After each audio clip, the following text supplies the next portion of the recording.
अस्सलाम वालेकुम। STA 301 statistics and probability का लेक्चर नंबर 8 पढ़ेंगे। हमने मीडियन का टॉपिक स्टार्ट किया हुआ था। प्रीवियस लेक्चर में हमने मीडियन देखा था in case of raw data. तो इस लेक्चर में सबसे पहले हम देख लेते हैं median in case of frequency. हम क्या करेंगे कि पहले हम कॉन्टिन्यूस वेरिएबल की एक एग्जाम्पल ले लेंगे, उस एग्जाम्पल के हम फ्रीक्वेंसी डिस्ट्रीब्यूशन टेबल बनाएंगे और उस टेबल में से हम फिर मीडियन को फाइंड करेंगे। तो फ्रीक्वेंसी के केस में जब भी आपने मीडियन को फाइंड करना है ना, आपने ये वाला फॉर्मूला यूज़ करना है, ठीक है। तो फॉर्मूला हम देख लेते हैं कि मीडियन को हम ना एक्स टिल्डा से डिनोट करते हैं। ये जो सिंबल है ना, इसको हम टिल्डा कहते हैं। जैसे हमने देखा था ना कि सबसे पहले हमने मोड देखा था एवरेज की टाइप, तो मोड को हम एक्स बार से डिनोट करते हैं और अरिथमेटिक मीन को फिर हमने देखा था अरिथमेटिक मीन को हम एक्स बार से डिनोट करते हैं। तो जो मीडियन है उसको हम एक्स टिल्डा से डिनोट करते हैं, ये आपने याद रखना है। X tilde equal to L plus H over F open bracket N divide by 2 minus C close bracket. ये वाला फॉर्मूला यूज होगा जब भी आपने मीडियन को फ्रीक्वेंसी के केस में फाइंड करना है। तो अब हम क्या करेंगे, एक एग्जांपल लेंगे, उसका फ्रीक्वेंसी डिस्ट्रीब्यूशन टेबल हमने बनाया हुआ है, तो उसी टेबल में से हमने क्या करना है, मीडियन को फाइंड करना है इस फॉर्मूले को यूज करते हुए। अब यहाँ पे देखें, मैनेजर्स की एज की मैंने यहाँ पे एग्जांपल लिया जो हम पहले शुरू से पढ़ते आ रहे हैं, इस एग्जांपल को हम यूज करते आ रहे हैं, ठीक है। तो हमने देखा था कि 50 हमारे पास मैनेजर्स की एज थी, उस एज में से हमने फ्रीक्वेंसी डिस्ट्रीब्यूशन टेबल बनाया था। अगर आपको फ्रीक्वेंसी डिस्ट्रीब्यूशन टेबल बनाना नहीं आता तो सबसे पहले आप जाके लेक्चर नंबर 4 ले लें, वहाँ पे आपको काफ़ी अच्छे से बताया गया है, हर स्टेप बताया गया है कि किस तरह फ्रीक्वेंसी डिस्ट्रीब्यूशन टेबल हमने बनाना होता है, ठीक है। तो आपको अगर नहीं आता बनाना तो आप सबसे पहले वो लेक्चर ले लें ताकि आपको अच्छी तरह अंडरस्टैंडिंग हो जाए कि हम किस तरह फ्रीक्वेंसी डिस्ट्रीब्यूशन टेबल बनाते हैं। जैसे यहाँ पे क्लास लिमिट्स का कॉलम हम कैसे बनाते हैं, क्लास बाउंड्रीज का, फिर फ्रीक्वेंसी हम किस तरह निकालते हैं क्लास लिमिट्स में से, फिर हम क्यूमुलेटिव फ्रीक्वेंसी किस तरह निकालते हैं, ये मैं आपको फिर से बता देती हूँ। जैसे देखें कि जो फ्रीक्वेंसी है, पहली फ्रीक्वेंसी हमारी एज इट इज रहेगी, लेकिन जो अगली क्यूमुलेटिव फ्रीक्वेंसी होगी, हम क्या करेंगे कि जो अगली फ्रीक्वेंसी है उसमें प्रीवियस जितनी भी फ्रीक्वेंसीज हैं उनको ऐड करना होता है। तो जैसे 18 में 6 ऐड करेंगे तो 24, ठीक है। इसी तरह जब हमने अगली क्यूमुलेटिव फ्रीक्वेंसी फाइंड करनी है तो इस फ्रीक्वेंसी में जितनी भी पीछे वाली फ्रीक्वेंसीज हैं उनको ऐड कर देना, ठीक है। तो जैसे देखिए 6 में 18 ऐड किया 24 अब 11 में ऐड करेंगे तो 35। इसी तरह हमने बाकी सारी क्यूमुलेटिव फ्रीक्वेंसीज को फाइंड करना होता है, ठीक है। तो ये तो हमने रिवाइज कर लिया क्यूमुलेटिव फ्रीक्वेंसी, क्योंकि पहले भी हमने पढ़ा था। अब एल हमारे पास क्या है, यहाँ पे देखें lower class boundary of median, और एच हमारे पास क्या होगा, यहाँ पे एच हमारे पास यहाँ पे क्लास इंटरवल ऑफ मीडियन, और एफ हमारे पास है यहाँ पे फ्रीक्वेंसी ऑफ मीडियन, और एन को वैल्यू जो साइन होगी वो होगी टोटल फ्रीक्वेंसी की, सी हमारे पास होगी क्यूमुलेटिव फ्रीक्वेंसी की वैल्यू। ओके, तो हम क्या करेंगे, सबसे पहले वैल्यूज निकाल लेते हैं इस टेबल में से। तो पहले आपने क्या करना है कि ये वाली वैल्यू निकाल लेनी है, एन डिवाइड बाई 2। तो एन में हमारे पास टोटल फ्रीक्वेंसी की वैल्यू होगी, तो यहाँ पे टोटल फ्रीक्वेंसी हमारे पास क्या है, 50 है। तो हम क्या करेंगे कि 50 को डिवाइड करेंगे 2 से, ठीक है, 2 से डिवाइड करेंगे और हमारे पास क्या आएगा, 25 आएगा, ठीक है। 50 का हाफ क्या होता है, 25। इस 25 को अब हमने क्यूमुलेटिव फ्रीक्वेंसी में फाइंड करना है। तो यहाँ पे अगर हम देखें तो 25 जो है वो 24 और 35 के दरमियान आ रहा है, ठीक है। तो क्या करना है आपने कि क्योंकि 25 जो 24 से बड़ा है तो आपने क्या करना है, 35 ले लेना है, ठीक है। 25 इन दोनों के दरमियान में आ रहा है तो आपने ये 35 ले लेना है। इस क्यूमुलेटिव फ्रीक्वेंसी के सामने हमारे पास कौन सी फ्रीक्वेंसी आ रही है, 11। अब ये जो 11 है ये हमारे पास एफ की वैल्यू होगी। तो फिर से मैं आपको बता दूं कि किस तरह एफ की वैल्यू को निकालना है। ये आपने यहाँ से एफ की वैल्यू को निकालना है एन डिवाइड बाई 2 से। तो एन हमारे पास टोटल फ्रीक्वेंसी होगी। टोटल फ्रीक्वेंसी को जब आप 2 से डिवाइड करोगे तो जो वैल्यू आपके पास आएगी उस वैल्यू को आपने यहाँ पे फाइंड करना है क्यूमुलेटिव फ्रीक्वेंसी में, ठीक है। आपने देखना है कि कहाँ वैल्यू हमारी आ रही है। तो अगर तो हमारे पास एग्जैक्ट वैल्यू नहीं हमें पता लेकिन इनके दरमियान कहीं आ रही है तो आपने किस तरह फाइंड करना है कि जैसे 25, 24 और 35 के दरमियान आ रही है तो आपने क्या करना है कि ये बड़ी वैल्यू ले लेनी है, ठीक है। 24 नहीं लेना क्योंकि 25 हमारा 24 से बड़ा है, तो आपने 35 लेना है। इसके सामने देखना है कौन सी फ्रीक्वेंसी है, ये वाली फ्रीक्वेंसी आपकी एफ की वैल्यू होगी। अब अगर हम एल की वैल्यू निकाल लें तो एल हमारे पास क्या है, लोअर बाउंड्री ऑफ मीडियन। तो अगर हम इसी रो में देखें तो ये हमारे पास क्लास बाउंड्री है, तो इसी में हम देखें तो ये हमारे पास लोअर क्लास बाउंड्री है। तो लोअर क्लास बाउंड्री की वैल्यू हमारी असाइन होगी एल को। तो एल को क्या वैल्यू असाइन होगी, 39.5, ठीक। उसके बाद अगर हम एज की वैल्यू देखें तो एज हमारे पास क्या है, यहाँ पे क्लास इंटरवल है, तो यानी कि एज हमारे पास हाइट है। तो एज हम किस तरह निकालेंगे, अब यहाँ पे अगर हम देखें तो हर जो क्लास लिमिट है यानी कि इस क्लास और इस क्लास में देखें तो कितनी हाइट है, कितना इनका डिफरेंस है, 10 का डिफरेंस है ना। 29 में 10 ऐड करें तो 39 आ जाएगा। तो इसका मतलब कि हाइट क्या है, 10 है। इनके दरमियान भी 10 की हाइट है, इनके दरमियान भी 10 की हाइट है। तो इसका मतलब कि एज को हमारी वैल्यू जाएगी 10। सी में हमारे पास कौन सी वैल्यू जाएगी, ऐसी क्यूमुलेटिव फ्रीक्वेंसी जो प्रीसीडिंग है, ठीक है। यहाँ पे हमारे पास क्यूमुलेटिव फ्रीक्वेंसी होगी जो प्रीसीडिंग फ्रीक्वेंसी होगी, यानी कि ये हमारे पास 35 हमने लिया था ना क्यूमुलेटिव फ्रीक्वेंसी, तो इससे प्रीसीडिंग कौन से, मैंने बताया था आपको कि प्रीसीडिंग फ्रीक्वेंसी होती है पीछे वाली और फॉलोइंग फ्रीक्वेंसी होती है आगे वाली। तो हमने प्रीसीडिंग क्यूमुलेटिव फ्रीक्वेंसी को लेना है। तो प्रीसीडिंग हमारे पास क्या है 24, तो सी की वैल्यू क्या आ जाएगी 24। यानी कि एक दफ़ा आपने अगर एफ की वैल्यू निकाल ली ना, ठीक है, जैसे हमने निकाली तो बाकी सारी वैल्यूज निकल जाएंगी।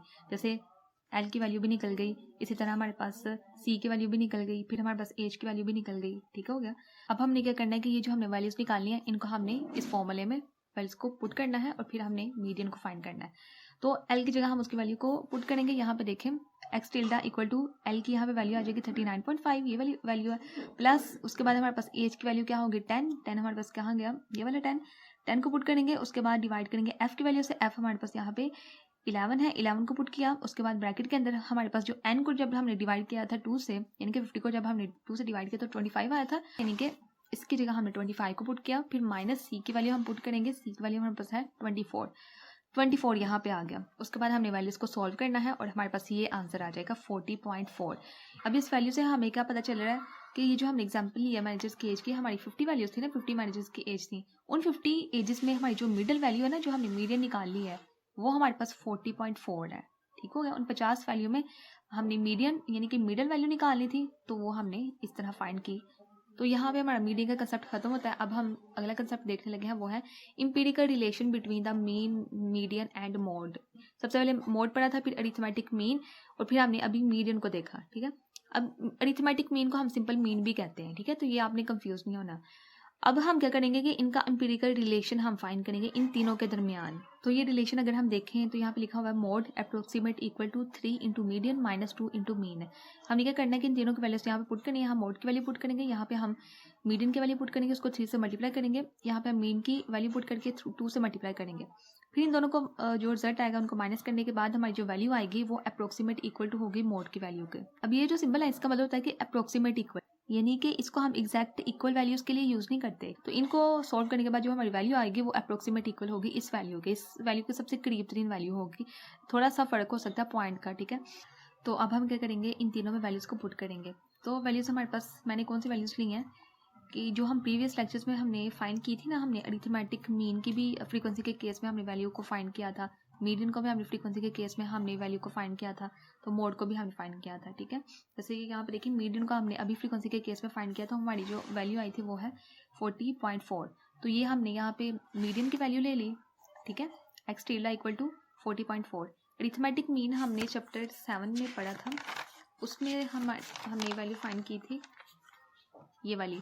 ये हमने फ्रीक्वेंसी के केस में हमारा जो आंसर आया था वो 42.5 था। ठीक है, ये हमने अरिथमेटिक मीन का फॉर्मूला लगाया था फ्रीक्वेंसी के केस में और हमने ये वैल्यू फाइंड की थी। तो 42.5 हमारी यहाँ पे वैल्यू है अरिथमेटिक मीन की। और उसके बाद मोड भी हमने फाइंड किया था, उसकी हमारे पास वैल्यू ये वाली आई थी। ठीक है ना, प्रीवियस लेक्चर्स में हमने मोड को भी फ्रीक्वेंसी के केस में फाइंड किया था और हमारी ये वाली वैल्यू आई थी। अब हमने इन तीनों वैल्यूज़ को इस रिलेशन में हमने पुट करना है और हमने इंपीरिकल रिलेशन को चेक करना है कि ये वेरीफाई है कि नहीं है।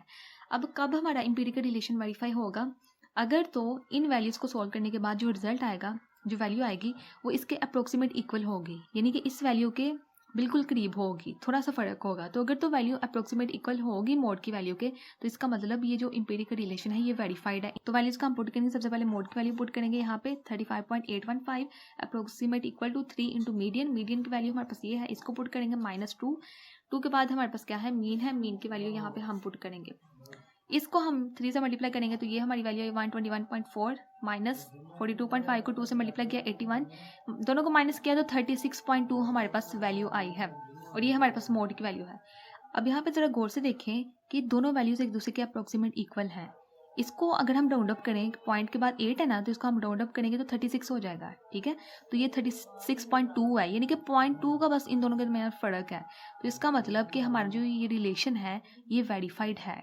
ठीक हो गया, तो ये आपने याद रखना है, इंपॉर्टेंट है। या तो आपको तीनों की वैल्यूज़ गिवन होंगी, आपने उन वैल्यूज़ को यहाँ पुट करना है और आपको कहा जा सकता है कि आप इंपीरिकल रिलेशन देखें, चेक करें कि ये वेरीफाइड है कि नहीं है। तो अगर तो वैल्यूज़ एक दूसरे के अप्रोक्सीमेट इक्वल आ गई तो इसका मतलब कि आपका जो रिलेशन है वो वेरीफाइड है। अब हम देखते हैं अपना नेक्स्ट कंसेप्ट क्या है हमारे पास यहाँ पे। वो है क्वार्टाइल। अब हम 3 चीज़ें पढ़ने लगे हैं, क्वार्टाइल, डिसाइल और परसेंटाइल। इनके फॉर्मूलेज हम देखने लगे हैं। इन तीनों के फॉर्मूलेज बिल्कुल रिलेटेड हैं मीडियन के फॉर्मूले से, ठीक है, बिल्कुल इसी तरह के फॉर्मूले, बस थोड़ा सा डिफरेंस होगा। तो हम देख लेते हैं कि ये तीनों क्वांटिटीज़ होती क्या है। बेसिकली तीनों क्वांटिटीज़ होती हैं, क्वार्टाइल भी, परसेंटाइल भी और डिसाइल भी। ओके, तो क्वार्टाइल यहाँ पे हम 3 पढ़ेंगे, ठीक है, 3 टोटल यहाँ पे क्वार्टाइल है, first quartile, second quartile, third quartile. ये ऐसी क्वांटिटी होती है जो एक कर्व को 4 इक्वल पार्ट्स में डिवाइड करती है। फॉर एग्जांपल यहाँ पे देखें, अगर हमारे पास ये एक कर्व है, ठीक है, इसको अगर हम एक लाइन से डिवाइड करते हैं, तो फॉर एग्जांपल ये एक लाइन हमारी एक क्वांटिटी है, एक क्वार्टाइल है, तो मतलब कि एक क्वांटिटी ने इस कर्व को 2 हिस्सों में डिवाइड किया। तो इसका मतलब है कि अगर हम हमारे पास 2 क्वांटिटीज़ अगर हम यूज़ करेंगे, तो इस कर्व को हमने 3 पार्ट में डिवाइड किया, एक ये वाला पार्ट, एक ये वाला और एक ये वाला। तो ये चीज़ आपने याद रखनी है कि जितनी क्वांटिटीज़ होंगी ना, उससे एक ज़्यादा पार्ट्स में उस कर्व को हम डिवाइड करेंगे। अगर 3 क्वांटिटीज़ हैं तो 4 पार्ट्स में डिवाइड करेंगे, 4 क्वांटिटीज़ हैं तो 5 पार्ट्स में उसको डिवाइड करेंगे। ठीक हो गया। तो अब हम 1 बाय 1 इनको देख लेते हैं। फर्स्ट क्वार्टाइल है जिसको हम Q सबस्क्रिप्ट 1 से डिनोट करते हैं, equal to L plus H over F open bracket n divided by 4 minus 2। अब यहाँ पे देखें, ये सारा फॉर्मूला बिल्कुल सेम है जैसे हमने मीडियन के केस में देखा, जैसे हमने ये मीडियन का फॉर्मूला देखा, ठीक है, सारा सेम है, बस डिफरेंस क्या है कि यहाँ पे 2 है हमारे पास और यहाँ पे 4 है। 4 क्यों है? क्योंकि हम क्वार्टाइल में हमारे पास 3 क्वांटिटीज़ है और ये 3 क्वांटिटीज़ जो है ये 4 पार्ट्स में कर्व को डिवाइड करती हैं, इसलिए हमने यहाँ पे 4 लिखा है। ठीक है, तो ये चीज़ आपने याद रखनी है। अब क्या करना है हमने, ये हमारे पास हो गया फर्स्ट क्वार्टाइल, ठीक है, बाकी सारा सेम है, बस यहाँ पे हमारा 4 आएगा। उसके बाद है सेकंड क्वार्टाइल। सेकंड क्वार्टाइल बिल्कुल सेम होगा, बस डिफरेंस क्या होगा कि यहाँ n में हमारे पास वैल्यू इंक्रीज होना शुरू हो जाएगी। यहाँ n की वैल्यू हमारी 1 है ना, तो यहाँ पे 2 हो जाएगी। ठीक है, इसी तरह थर्ड क्वार्टाइल जो है उसमें हमारी n की वैल्यू 3 हो जाएगी। ठीक है, तो ये तीनों क्वार्टाइल जो है एक कर्व को 4 इक्वल पार्ट्स में डिवाइड करते हैं। ठीक है, तो हर जो अगला क्वार्टाइल होगा उसमें n की वैल्यू इंक्रीज हो जाएगी। ठीक है, बाकी सारे हमारे फॉर्मूला सेम रहेंगे। उसके बाद ये चीज़ याद रखने वाली है कि जो सेकंड क्वार्टाइल होता है ना, इसको हम मीडियन भी कहते हैं। मीडियन क्यों कहते हैं? क्योंकि यहाँ पे देखें, अगर हम इन वैल्यूज़ को अगर हम डिवाइड करते हैं, 2 1 ज़ा 2, 2 2 ज़ा 4, यानी कि हमारे पास फिर दोबारा से वैल्यू आ गई n/2, ये वाला। तो ये फॉर्मूला अभी हम पढ़ के आ रहे हैं, किसका फॉर्मूला था? ये मीडियन का फॉर्मूला। ठीक है, तो इसीलिए जो सेकंड क्वार्टाइल है ये आपने याद रखना है कि इसको हम मीडियन भी कहते हैं। उसके बाद आपने ये याद रखना है, जो फर्स्ट क्वार्टाइल है ना, ये जो डिवाइड करता है ना कर्व को, ये 25% डिवाइड करता है। इसका मतलब क्या है कि ये एक कर्व का जो स्टार्टिंग 25% होगा ना, अगर ये एक कर्व है, इसकी लेंथ क्या है, इसका एरिया कितना है, 100% एरिया। अगर फॉर एग्जांपल, तो जो फर्स्ट क्वार्टाइल है ना, उसके पहला 25% जो होगा ना स्टार्टिंग का, उसको डिवाइड करेगा, यानी कि इसके लेफ्ट में 25% होगा और जो राइट में होगा बाकी रिमेनिंग परसेंट होगा। ठीक है, तो फर्स्ट क्वार्टाइल 25% एरिया को डिवाइड करता है और जो सेकंड क्वार्टाइल है वो 50% उस कर्व को डिवाइड करता है। ठीक है, यानी कि उसके दोनों तरफ राइट साइड में 50% होता है और लेफ्ट साइड में भी उसके 50% होता है। और जो थर्ड क्वार्टाइल है ना, ये 75% डिवाइड करता है। इसके लेफ्ट साइड में 75% एरिया होता है कर्व का और जो बाकी रिमेनिंग होता है वो उसके राइट साइड में होता है। इसको हम ना डायग्रामेटिकली देख लेते हैं। जैसे यहाँ पे देखें, ये मैंने एक कर्व बनाई हुई है। अब इन तीनों क्वार्टाइल को मैंने यहाँ पे यूज़ किया हुआ है। अब यहाँ पे देखिए, ये कर्व है हमारे पास, तो ये हमारे पास फर्स्ट क्वांटिटी है, यानी कि फर्स्ट क्वार्टाइल है, ये सेकंड क्वार्टाइल है और ये थर्ड क्वार्टाइल की लाइन है। ठीक है, इन तीनों क्वार्टाइल ने इस एरिया को कितने पार्ट्स में डिवाइड किया? 1 2 3 4, जो हमने अभी पढ़ा कि तीनों क्वांटिटीज़ ने इस एरिया को 4 पार्ट्स में डिवाइड किया। तो ये जो फर्स्ट हमारी क्वांटिटी है, यानी फर्स्ट जो क्वार्टाइल है, ये हमारे पास Q1 है, क्वार्टाइल 1 है। तो मैंने आपको बताया कि क्वार्टाइल 1 जो है वो 25% एरिया उसको कर्व को डिवाइड करता है। तो इसके जो लेफ्ट साइड में 25% होगा, ये जो लाइन है, और राइट साइड में बाकी रिमेनिंग होगा 75%। ठीक हो गया, ये सारा 75%। तो ये जो दरमियान वाली लाइन है, ये कर रही है कि ये इस कर्व को इक्वल पार्ट्स में डिवाइड कर रही है, यानी कि 50% इसका इधर है, 50% इधर है। तो ये जो क्वांटिटी, ये हमारे पास क्वार्टाइल 2 है। ठीक है, जो कि इक्वल है मीडियन के। जैसे मैंने अभी आपको बताया कि ये इक्वल होता है मीडियन के। अब देखना, जब हम मीडियन निकालेंगे तो उसकी वैल्यू भी हमारे पास बिल्कुल मिडल वाली वैल्यू होगी। ठीक है ना, क्योंकि देखना, मीडियन हम फॉर्मूला यूज़ करते हैं मिडल वैल्यू को निकालने के लिए। तो फॉर एग्जांपल, ये एक कर्व है, यहाँ पे इस कर्व की वैल्यूज़ हैं, तो अगर हमने इसका मीडियन निकालना है तो हमारे पास यहाँ बिल्कुल दरमियान में जो वैल्यू होगी वो हमारी फाउंड होगी।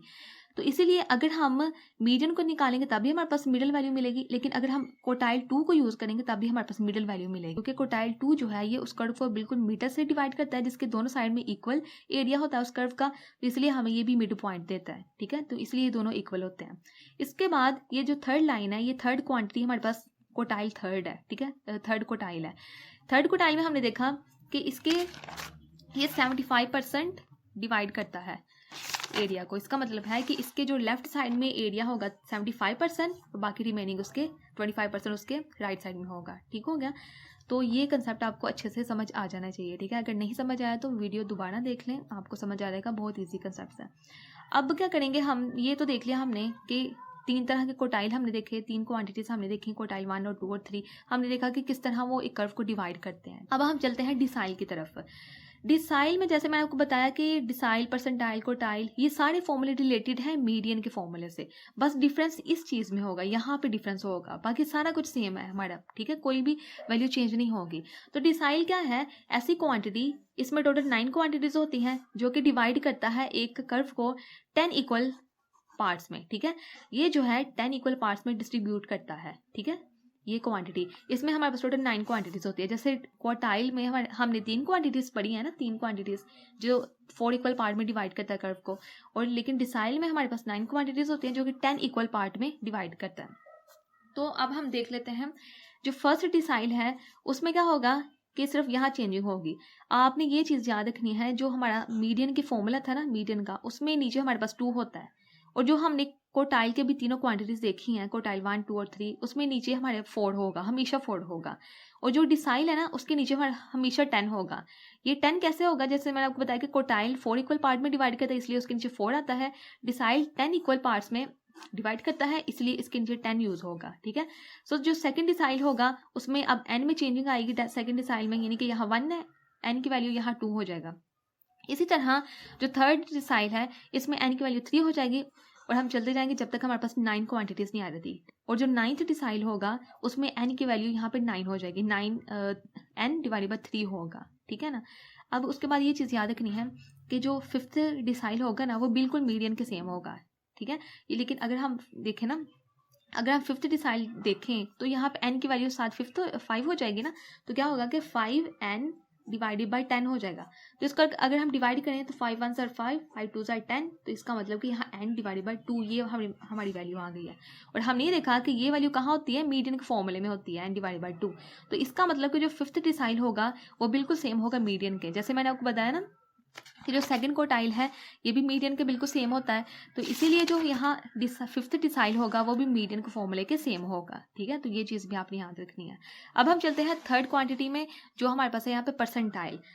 परसेंटाइल में बिल्कुल सारा सेम फॉर्मूले से जैसे हम बढ़ते आ रहे हैं, लेकिन डिफरेंस कहाँ होगा? यहाँ पे होगा, और यहाँ पे नीचे हमारी वैल्यू क्या होगी? 100 होगी। 100 क्यों होगी? क्योंकि परसेंटाइल में जो टोटल 99 क्वांटिटीज होती हैं और 99 में 1 प्लस करें तो इसका मतलब कि इसकी डिस्ट्रीब्यूशन कितनी होगी? 100 होगी। ठीक है, तो ये जो क्वांटिटी है ये इसकी डिस्ट्रीब्यूशन 100 इक्वल पार्ट्स में होगी, तो इसका मतलब कि नीचे हम 100 लिखेंगे। इसी तरह सेकंड अगर हम परसेंटाइल देखें तो यहाँ पे n की वैल्यू 1 है, यहाँ 2 हो जाएगी। थर्ड परसेंटाइल में n की वैल्यू 3 हो जाएगी, नीचे 100 ही रहेगा। ठीक है, तो टोटल ये परसेंटाइल की क्वांटिटी जाएगी टोटल 99 तक। तो जो 99 होगा उसकी यहाँ पे वैल्यू 99 हो जाएगी और नीचे 100 ही होगा। तो यहाँ पे ये चीज़ नोट करने वाली, जो हमारी 50th परसेंटाइल होगा ना, यानी कि अगर 50th होगा तो यहाँ n की वैल्यू 50 हो जाएगी, यानी कि 50n डिवाइडेड बाय 100। तो इसको अगर हम डिवाइड करें 51 ज़ा 50, 52 ज़ा 100, तो यहाँ पे देखिए बिल्कुल वही हमारे पास चीज़ आ गई जो हमने पढ़ी थी मीडियन के फॉर्मूले में, n डिवाइडेड बाय 2। तो यहाँ पे याद रखना कि आपने जो 50th परसेंटाइल है वो बिल्कुल सेम है मीडियन की तरह, यानी कि सेकंड क्वार्टाइल भी सेम है मीडियन के, और जो 5th डिसाइल है वो भी मीडियन के सेम है ये वाला, और जो 50th परसेंटाइल है वो भी मीडियन के फॉर्मूले के बिल्कुल सेम होता है। ठीक है, ओके। अब हम क्या करेंगे, जो तीनों हमने क्वांटिटीज देखी हैं, क्वार्टाइल, डिसाइल एंड परसेंटाइल, इन तीनों फॉर्मूलाज को हम एक एग्जांपल में अब यूज़ करेंगे, फिर आपको प्रैक्टिकली भी समझ आ जाएगी कि हम किस तरह इन फॉर्मूलाज को यूज़ करते हैं। तो वैल्यूज़ बिल्कुल वैसे ही पुट करेंगे जैसे हमने ये जो मीडियन हमने निकाला था। ठीक है, जैसे हमने मीडियन की वैल्यूज़ को फाइंड किया था, इनके पहले हमने फ्रीक्वेंसी की वैल्यू फाइंड करनी होती है, फिर उसी वैल्यू के ऊपर बाकी सारी वैल्यूज डिपेंड कर रही होती हैं। तो इस एग्जाम्पल का हम यूज़ करेंगे, तो हम ये तीनों क्वांटिटीज फाइंड करेंगे। यहाँ पे फाइंड क्या करना है, हमने रिक्वायरमेंट ये है कि हमने फर्स्ट क्वार्टाइल को फाइंड करना है, फिर हमने 6th डिसाइल को फाइंड करना है और फिर हमने 17th परसेंटाइल को फाइंड करना है। तो इन तीनों का हम उसी एग्जांपल से फाइंड करेंगे। तो सबसे पहले हम देख लेते हैं कि फर्स्ट क्वार्टाइल को हमने किस तरह फाइंड करना है। तो फर्स्ट क्वार्टाइल को फाइंड करने के लिए हम क्या करेंगे, ये जो फॉर्मूला है ये हम यूज़ करेंगे फर्स्ट क्वार्टाइल का, ये वाला फॉर्मूला, ठीक है। तो फॉर्मूला हमारे पास क्या है, Q1 = L + H/F n / 4 - C। Values put करने के लिए सबसे पहले हम क्या करते हैं, फ्रीक्वेंसी की वैल्यू निकालते हैं। उसके लिए हमने क्या करना है, इसको पहले सॉल्व करना है, n / 4। तो n हमारे पास टोटल नंबर ऑफ फ्रीक्वेंसी होती है। तो टोटल नंबर ऑफ फ्रीक्वेंसी हमारे पास इस एग्जाम्पल में कितनी है, 50 है। तो 50 को जब हम डिवाइड करेंगे 4 से, यहाँ पे देखें तो हमारे पास आता है 12.5। ये वैल्यू अब हमने क्यूमुलेटिव फ्रीक्वेंसी में देखनी है कि कहाँ आ रही है। 12.5 अगर हम देखें तो यहाँ पे अगर हम देखें 12.5 तो वो 6 और 24 के दरमियान में आ रही है 12.5। तो हम क्या करेंगे, 24 को लेंगे, हम अगली टर्म को लेंगे। इसके सामने फ्रीक्वेंसी कौन सी है, 18। तो 18 हमारे पास क्या होगी, एफ की वैल्यू हो जाएगी, ठीक है। एफ की वैल्यू साइन होगी। अब एज हमारे पास क्या है, हाइट। तो हमें पता है कि हाइट क्लास लिमिट्स में जो हाइट कितनी है, 10 की हाइट है। तो इसका मतलब एज की वैल्यू 10 चली गई। सी हमारे पास क्या है, प्रीसीडिंग क्यूमुलेटिव फ्रीक्वेंसी, यानी कि अभी हमने ये वाली फ्रीक्वेंसी ली है ना 24, तो इसके प्रीसीडिंग कौन सी होगी, 6 होगी। तो 6 हमारे पास क्या है यहाँ पे, क्यूमुलेटिव फ्रीक्वेंसी। ओके, तो उसके बाद क्या रहेगी हमारे पास वैल्यू, एल की वैल्यू रहेगी। एल हमारे पास क्या है, लोअर क्लास बाउंड्री। तो अगर हम यहाँ पे देखें इसी रो में अगर हम देखें तो ये हम क्लास बाउंड्रीज को यूज़ करेंगे, तो ये हमारे पास लोअर है 29.5। ये 29.5 चला जाएगा यहाँ पे एल को। तो सारी वैल्यूज को हम इस फॉर्मूला में पुट करेंगे। पुट करने के बाद हमारा जो फाइनल आंसर आएगा वो आएगा 33.5। तो ये जो वैल्यू है वो हमारी फर्स्ट क्वार्टाइल की वैल्यू है, ठीक है। अब ये तो हमने फाइंड कर लिया। सेकेंड हमने फाइंड करना है 6th डिसाइल। तो 6th डिसाइल के लिए सबसे पहले हम क्या करेंगे, फॉर्मूला लिखेंगे। तो पहले तो हम देख लेते हैं डिसाइल के फॉर्मूलास। ये डिसाइल के सारे फॉर्मूलास पड़े हैं। तो जब हमने 6th डिसाइल ले लेना तो यहाँ पे एन की वैल्यू 6 हो जाएगी, बाकी सारी सेम होगी, ठीक है। तो यहाँ पे देखें एन की वैल्यू 6 होगी और नीचे 10 नहीं आएगा, क्योंकि 10 क्यों आएगा, क्योंकि डिसाइल क्वांटिटी जो है ये 10 इक्वल पार्ट्स में डिस्ट्रीब्यूट करता है। ओके, तो अब हम क्या करेंगे, इसके लिए वैल्यूज को पुट करेंगे। इसके लिए पहले फ्रीक्वेंसी की वैल्यू निकालेंगे। फ्रीक्वेंसी की वैल्यू के लिए हम इसको सॉल्व करेंगे। इसको सॉल्व करने के लिए क्या करेंगे, 6 को मल्टीप्लाई करेंगे टोटल नंबर ऑफ फ्रीक्वेंसी से। टोटल नंबर ऑफ फ्रीक्वेंसी हमारी 50 है उस फॉर्म एग्जाम्पल में। 50 को मल्टीप्लाई 6 से करेंगे, डिवाइड करेंगे 10 से, और हमारे पास आ जाएगा 30, ठीक। इस 30 को अब हम क्यूमुलेटिव फ्रीक्वेंसी में देख लेते हैं। ओके, तो यहाँ पे देखिए 30 कहाँ पे आ रहा है, 24 और 35 के दरमियान 30 आ रहा है, तो हम 35 ले लेंगे, ठीक है। तो 35 के दरमियान कौन सी फ्रीक्वेंसी है, 11। तो इसका मतलब कि एफ की वैल्यू हमारी 11 होगी और हाइट हमारी कितनी है, 10 है, और इससे प्रीसीडिंग क्यूमुलेटिव फ्रीक्वेंसी क्या है, 24, जिसका मतलब सी की वैल्यू 24 हो जाएगी। और हमारी अगर हम लोअर क्लास बाउंड्री देखें यहाँ पे, तो वो हमारे पास है 39.5। तो ये सारी वैल्यूज हमने निकाल ली और वैल्यूज का हम क्या करेंगे, पुट करेंगे, ठीक है। जैसे यहाँ पे देखिए सी की वैल्यू 24, फ्रीक्वेंसी 11 आई थी, उसके बाद हाइट हमारी 10 थी। इन सारी वैल्यूज को इस फॉर्मूला में पुट करेंगे। फॉर्मूला में पुट करने के बाद आपने वैल्यूज को सब्स्टिट्यूट करना है। सब्स्टिट्यूट करने के बाद हमारा ये रिजल्ट आ जाएगा, ठीक है। तो इसका मतलब 6th डिसाइल की वैल्यू हमारे पास क्या आ गई है, 44.95, ठीक हो गया। अब हमने क्या करना है, इसको फाइंड करना है 70th परसेंटाइल को। तो परसेंटाइल के लिए हमने ये फॉर्मूला यूज किए हैं। जब हमने 70th परसेंटाइल को निकालना है तो एन की वैल्यू हमारी 17 हो जाएगी, ठीक है। यहाँ पे देखें तो ये हमारे पास 70th परसेंटाइल की वैल्यू है, एन के साथ हमारे पास 17 आ जाएगा, ठीक है, मल्टीप्लाई होगा। अब क्या करेंगे, एफ की वैल्यू निकालेंगे। एफ की वैल्यू निकालने के लिए पहले ये सॉल्व करेंगे। 17 को मल्टीप्लाई करेंगे टोटल नंबर ऑफ फ्रीक्वेंसी से। टोटल नंबर ऑफ फ्रीक्वेंसी हमारी 50 है, दोनों को मल्टीप्लाई करेंगे, डिवाइड करेंगे 100 से, और हमारा 8.1 वैल्यू आ जाएगी, ठीक है। फिर इस तरह अब हमने देखना है कि 8.1 कहाँ कहाँ आ रहा है। 8.1 हमारा 6 और 24 के दरमियान में आ रहा है, इसका मतलब हम 24 को लेंगे। तो 24 क्यूमुलेटिव फ्रीक्वेंसी में हमारी फ्रीक्वेंसी 18 है, ये हमारी एफ की वैल्यू हो जाएगी। इसी तरह अगर हम प्रीसीडिंग फ्रीक्वेंसी देखें क्यूमुलेटिव फ्रीक्वेंसी, तो वो हमारे पास 6 है, तो 6 जो है ये सी की वैल्यू है। इसी तरह अगर हम लोअर क्लास बाउंड्री की वैल्यू हमारे पास होगी 29.5, और जो हमारे पास एज की वैल्यू होगी यानी कि हाइट, वो हमारी होगी 10 की हाइट, ठीक है। तो 10 चली जाएगी एज की वैल्यू। इसी तरह सारी वैल्यूज फाइंड करने के बाद हमें ये करना है, इस फॉर्मूले में पुट करना है, और हमारे पास जो है वो 70th परसेंटाइल आ जाएगा 30.9, ठीक है। तो इस तरह हमने सारी वैल्यूज निकाल ली। अब ये जो सारी फॉर्मूलेस हैं, क्वार्टाइल, परसेंटाइल और डिसाइल, ये आपने सारे अच्छी तरह याद करने हैं। तो क्वेश्चन में फर्स्ट क्वार्टाइल की जगह सेकंड क्वार्टाइल भी हो सकता है, थर्ड क्वार्टाइल भी हो सकता है। तो इसी तरह 6th डिसाइल की जगह यहाँ पे सेकंड डिसाइल भी हो सकता है, थर्ड भी हो सकता है। तो इसी तरह अगर हम 70th परसेंटाइल की बजाय यहाँ पे 50th परसेंटाइल भी पूछा जा सकता है, 20 परसेंटाइल भी, ठीक है। तो ये सारी फॉर्मूलेस इंपॉर्टेंट है, आपने अच्छी तरह याद कर लेने हैं, ठीक है। तो यही तक था आज का हमारा लेक्चर। वीडियो अच्छी लगी हो तो लाजमी सब्सक्राइब कीजिएगा, ताकि मेरे आने वाली वीडियोज़ की इन्फॉर्मेशन आपको मिलती रहे। Thank you so much. अल्लाह हाफिज़।